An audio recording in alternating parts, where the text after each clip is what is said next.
เอาไปพอห้องนอนปกติจะเพื่อให้เข้าไหนเข้าวันเหี่ยเบอร์เข้าวันเหี่ยเบอร์อันนี้เขาจะไปติดมูลี่กันติดไปหลายอันละนี่ติดไปสวยงามพระเจ้าจบไปเรียบร้อยละ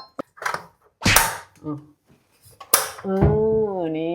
มายิงกว่านี้ได้เด้อทุกคน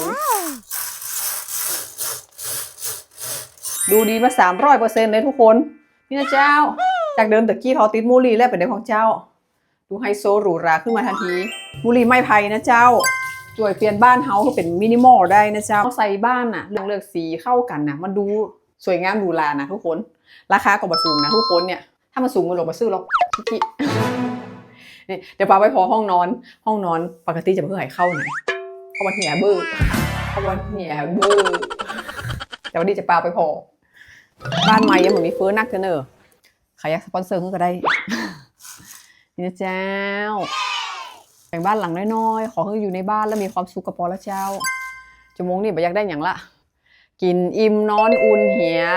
มีบ้านที่อยู่อาศัยแบบปลอดภัยเหี่ยเนาะสุขภาพแข็งแรงพ่อแม่ก็แข็งแรงเนาะมีท่าตั้งใจนิดหน่อย